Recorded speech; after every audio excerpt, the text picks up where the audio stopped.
What if the most famous love story in history was never really about love? For centuries, Romeo and Juliet has been remembered as a tragedy of romance, a story about two young people who fell in love and paid the ultimate price for it. But that explanation is almost too convenient. Because the moment you look beneath the surface, an unsettling question begins to emerge. What if love was never the real problem? Think about it for a moment. Before Romeo and Juliet ever met, before they made a single choice, before either of them had the chance to dream about a future together, something else was already waiting for them. Something older, larger, more powerful than either of them could possibly understand. A conflict. Not their conflict. A conflict they inherited. And that changes everything. Because when people discuss this story, they often focus on the two lovers as if they were the center of the tragedy. But what if they were actually the symptom rather than the cause? What if the real protagonist of this story is not a person at all, but a system? A system built on memory. A system built on loyalty. A system built on divisions that have lasted so long that nobody can even remember where they came from. That's the first contradiction most readers miss. We tend to believe that personal choices create historical consequences. But sometimes the opposite is true. Sometimes historical consequences shape personal choices long before people realize it.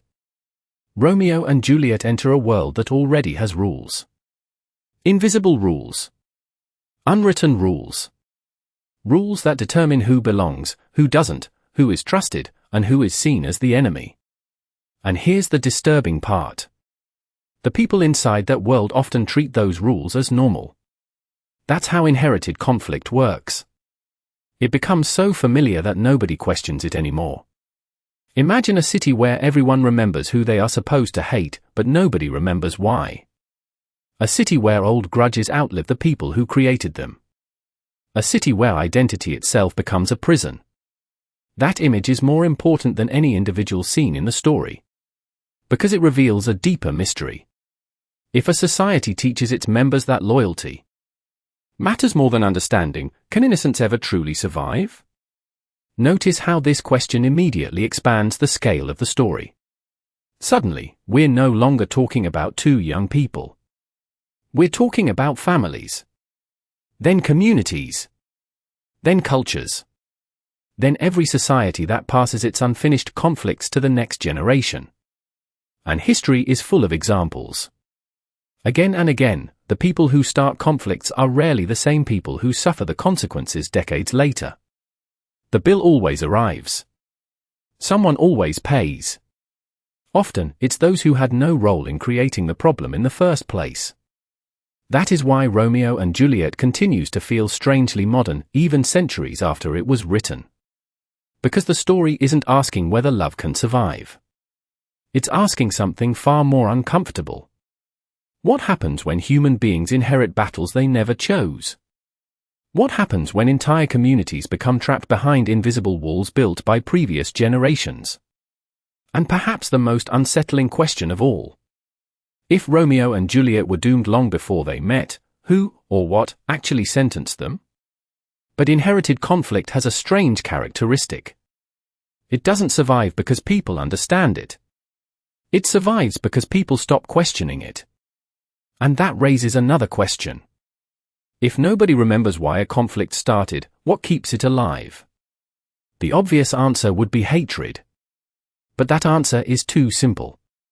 Hatred is often the result, not the engine. The real engine is identity.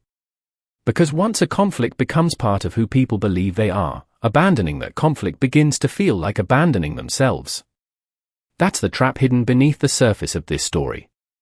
The two opposing families are not merely groups of individuals with different opinions. They represent something much larger.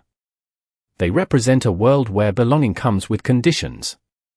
A world where loyalty is rewarded, questioning is dangerous, and inherited narratives become more powerful than direct experience. Think about that for a moment. Most people form opinions based on what they personally encounter. But systems of inherited conflict work differently. They teach people what to think before they have the opportunity to discover the truth for themselves. And once that happens, every new generation becomes a caretaker of old emotions. That is why one of the most important symbols in this story is not a person at all. It's an invisible wall. A wall that exists only in the minds of the people who live behind it. Everyone can see it. Nobody can touch it. Yet it shapes every decision. Who can be trusted? Who should be feared? Who belongs? Who does not? And here's the contradiction. The wall exists because people believe it exists. The moment they stop believing, its power begins to disappear. But almost nobody is willing to take that risk. Why? Because social systems rarely punish conformity. They punish deviation. That changes the way we should look at the major figures in this tragedy. Romeo is not simply a lover. His role is far more disruptive than that. He represents the dangerous possibility that personal experience might be more powerful than inherited belief. Juliet represents something equally threatening. She embodies the idea that identity is not destiny. That a person can choose who they become rather than accept the role assigned to them. And that is precisely why their existence creates tension. Not because they are uniquely rebellious, but because they unintentionally expose a weakness inside the entire system. The weakness is this: if two people can see beyond the conflict, then perhaps the conflict was never as permanent as everyone assumed. That realization is far more dangerous to a rigid social structure than any argument. Because arguments challenge opinions. Examples challenge reality. And examples spread. This is where the scale of the story suddenly expands again. What appears to be a family dispute starts to resemble a universal human pattern. History is filled with invisible walls. Political walls. Religious walls. Cultural walls. Ideological walls. Many of them survive for generations not because they continue to solve problems, but because they become symbols of identity. And once identity enters the equation, logic often loses its influence. The conflict no longer asks, "What is true?" It asks, "Who are you?" That shift has enormous consequences. Because when identity becomes more important than truth, compromise starts to feel like betrayal. Dialogue starts to feel like weakness. And innocent people become trapped between forces they never created. Which brings us closer to the central mystery. If the real power behind this tragedy is neither love nor hatred, but the human need to belong, then what happens when someone chooses belonging to another human being over belonging to the tribe? And more importantly, why do social systems throughout history so often treat that choice as a threat? If belonging is so powerful, then why do societies repeatedly create conditions that turn belonging into a source of division? That question leads us into the deepest contradiction yet. Because the forces that hold communities together are often the same forces that tear them apart. Honor creates loyalty. Loyalty creates unity. Unity creates strength.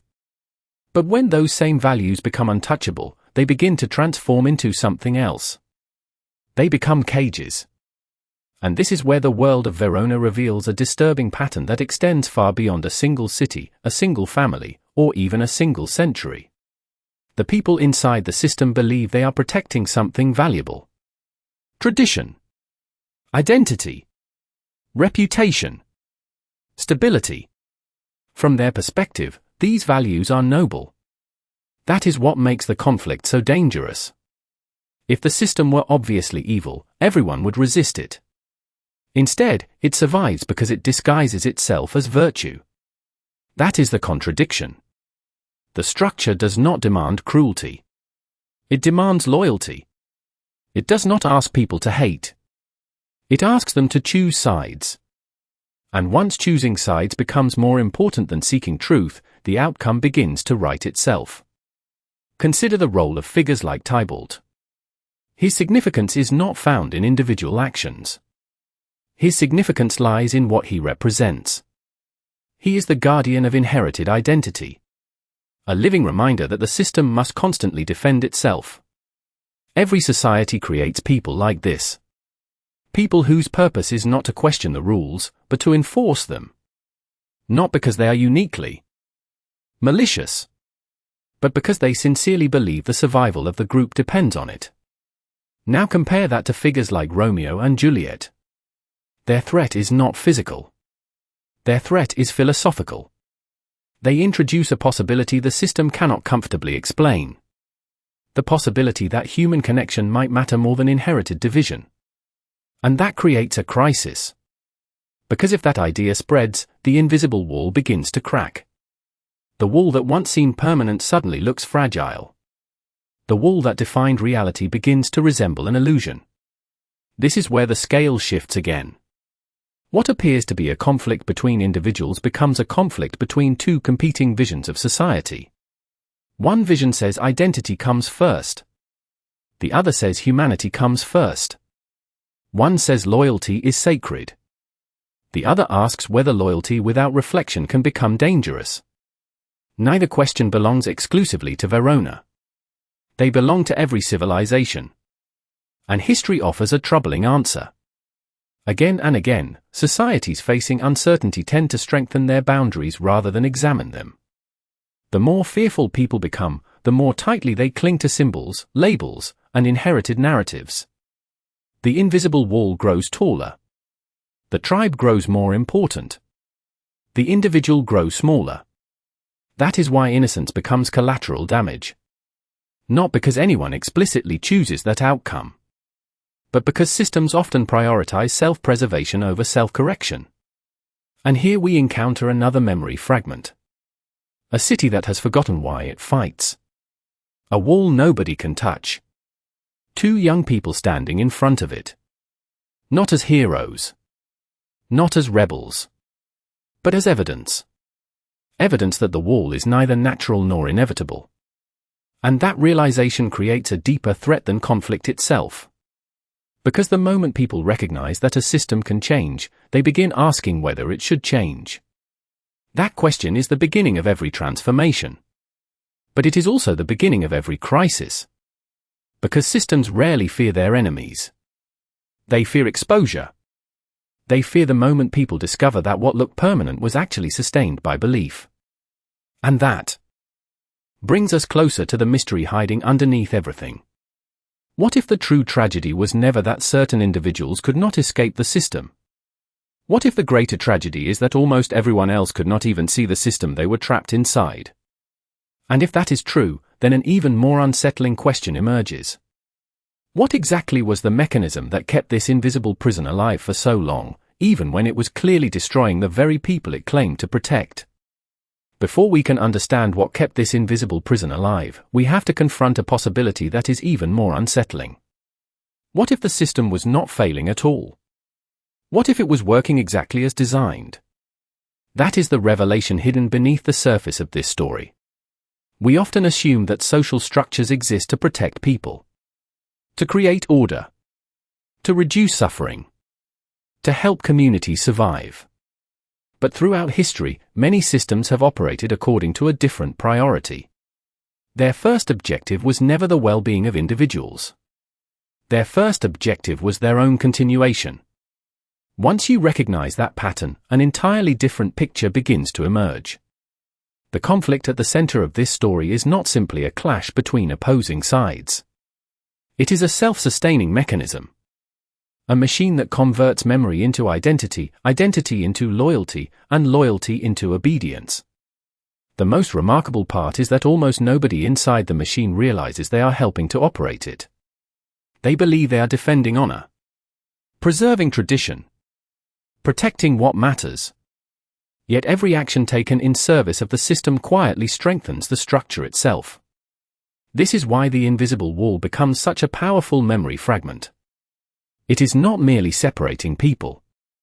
It is teaching them how to see reality. The wall determines what questions may be asked and which questions are forbidden. And once a system begins controlling the questions, it no longer needs to control every answer. That insight changes how we should understand the major figures within the story. Romeo and Juliet are often viewed as central actors. But from another perspective, they function more like diagnostic tools. They reveal something hidden. They expose a weakness buried deep inside the structure. Their significance lies not in what they do, but in what their existence makes visible. They reveal that the boundaries holding society together are not natural laws. They are agreements. Fragile agreements. Agreements maintained through repetition, expectation, and collective belief. That is why their presence generates instability. Not because they possess extraordinary power, but because they unintentionally expose the possibility that another reality could exist. And every system built upon inherited certainty fears alternatives more than opposition. Opposition confirms the rules. Alternatives question the rules themselves. This leads to a deeper philosophical insight. The most resilient prisons are rarely built from stone. They are built from stories. Stories about who belongs. Stories about who must remain separate. Stories repeated so often that they begin to feel older than memory itself. Eventually people stop seeing them as narratives and start seeing them as truth. At that moment, the system becomes almost invisible.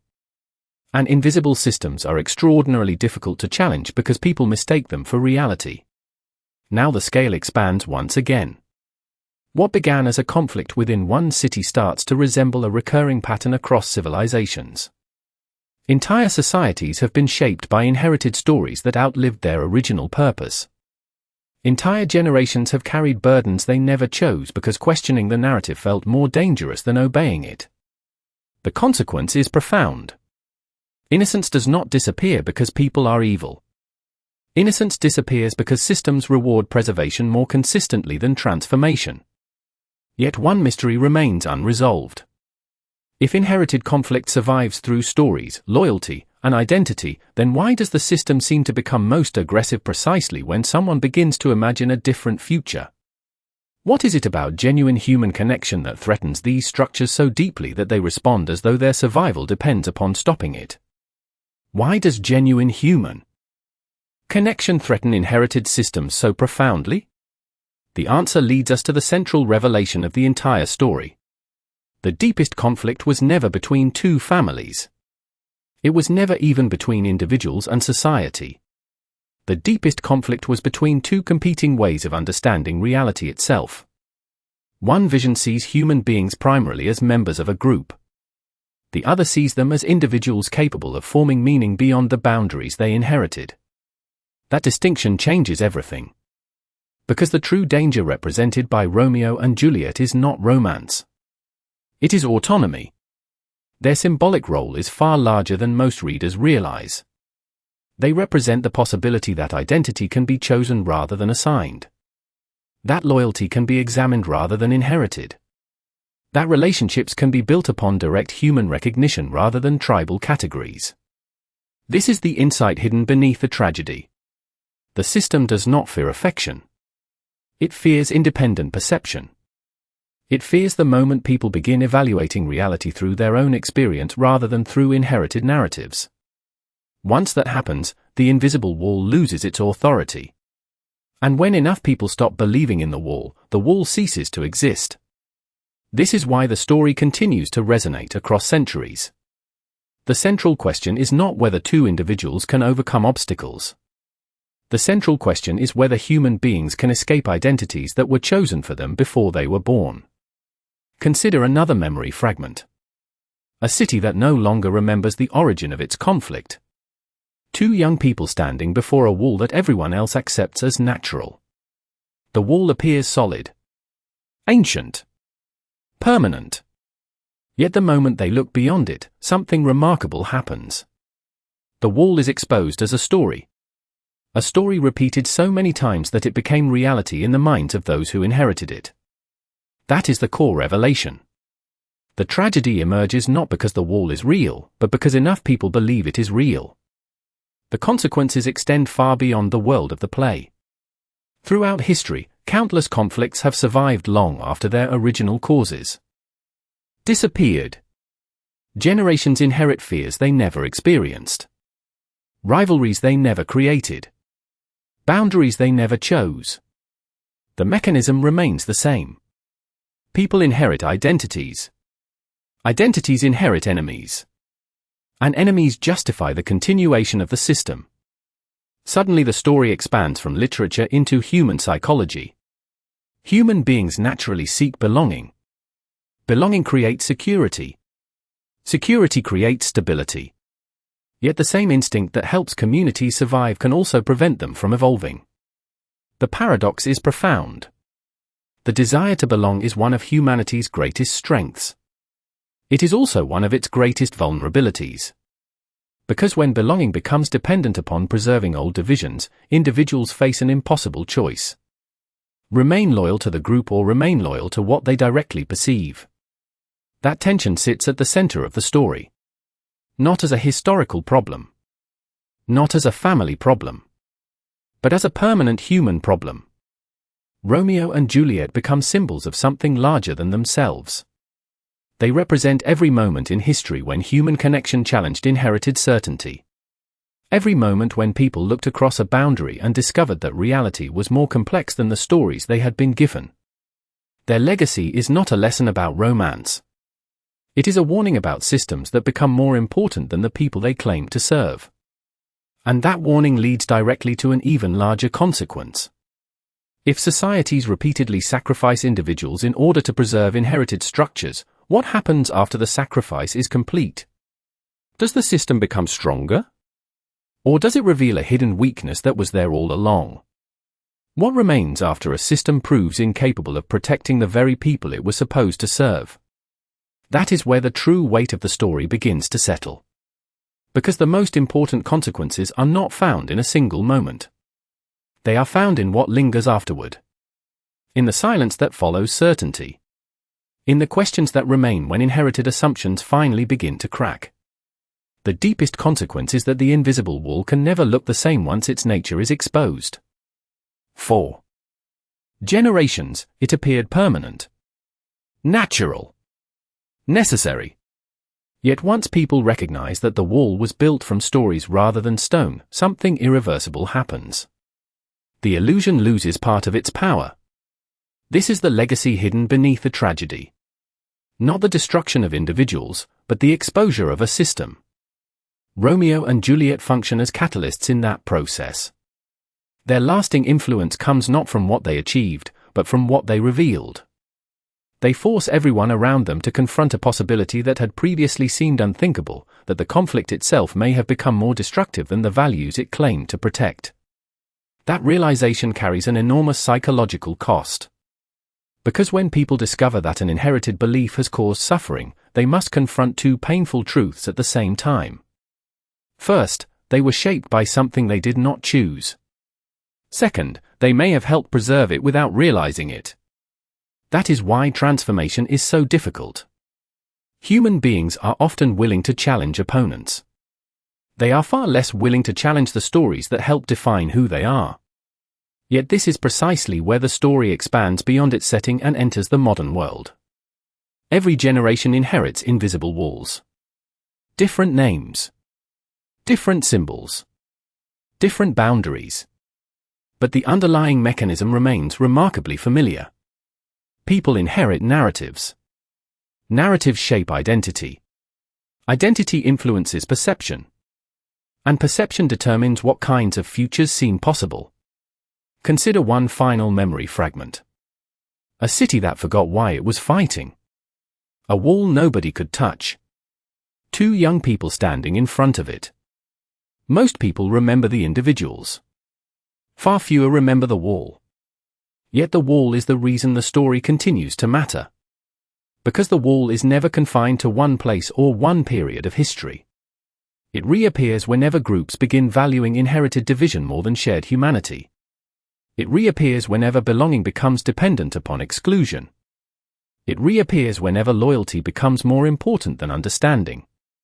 This is the lasting philosophical legacy of the story. It is not primarily about romance. It is about the danger of allowing systems to become disconnected from the people they affect. The danger of preserving structures long after their original purpose has disappeared. The danger of confusing continuity with wisdom. And perhaps the most uncomfortable consequence of all is this: the people inside such systems rarely believe they are doing harm. Most believe they are protecting something valuable. That insight changes how we understand conflict itself. The greatest threats to human flourishing are not always driven by malice. Sometimes they are driven by unquestioned certainty. Sometimes they are sustained by habits of thought that no longer serve the world that created them. Which leads us to a final paradox before we reach the end of this journey. If inherited conflict survives because people accept old stories without examining them, then what ultimately breaks the cycle? Is it courage? Is it truth? Is it empathy? Or is the real challenge something even more difficult, the willingness to question the parts of our identity that feel most permanent, even when doing so forces us to rethink who we are? Perhaps that is why this story has never truly belonged to the past. Not because of the era in which it was written. Not because of the setting in which it unfolds. But because it touches something that remains unresolved inside human nature itself. The lasting insight is not that people are trapped by conflict. Human beings have always lived with conflict. The deeper insight is that people often inherit ways of seeing the world long before they inherit the ability to question them. And that may be the most powerful force shaping any society. More powerful than laws. More powerful than institutions. More powerful than the visible structures we usually associate with power. Because the stories people believe determine the future they can imagine. That is why the strongest memory fragments from this journey are not individuals, but symbols. A city that forgot why it was fighting. An invisible wall that nobody could touch. Two young people standing before it and seeing something others could not. Those images endure because they are not confined to a single place. They are reflections of a recurring human experience. Every generation encounters walls that appear permanent. Boundaries that seem unquestionable. Narratives that feel older than memory. Most people learn to live within them. A few begin to wonder whether they were ever real in the first place. And history often turns on that difference. Not on who possessed the greatest strength. Not on who controlled the most resources. But on who was willing to look beyond inherited certainty and imagine another possibility. This is where the story reveals its most human meaning. The challenge is not simply overcoming external barriers. The greater challenge is recognizing the invisible assumptions that shape our perception before we ever make a conscious choice. Because the hardest walls to see are the ones we carry inside ourselves. The assumptions we mistake for truth. The identities we mistake for destiny. The divisions we mistake for reality. That realization transforms the story into something larger than literature. It becomes a mirror. A mirror reflecting a question that every generation must answer for itself. What do we owe the past, and what do we owe the future? Because there is wisdom in inheritance. Traditions preserve knowledge. Communities provide belonging. Shared identities create meaning. Yet there is also danger when preservation becomes more important than understanding. When loyalty replaces reflection. When inherited narratives become immune to examination. The tension between those forces has never disappeared. It exists wherever people struggle to balance belonging with truth, continuity with growth, identity with humanity. And perhaps that is why the story still feels alive centuries later. Not because it offers a solution, but because it refuses to let us escape the question. Long after the characters fade from memory, the wall remains. Long after the conflict loses its names, the pattern remains. Long after one generation passes, another inherits the same choice. To accept the world exactly as it was given to them, or to ask whether some of its boundaries were built by fear rather than necessity. In the end, the most important mystery may not be why certain people became trapped inside an inherited conflict. The deeper mystery is whether any society ever fully escapes the stories that created it. And if every generation inherits invisible walls from the ones that came before, how can we know which walls protect us, and which ones are quietly preventing us from becoming who we could be?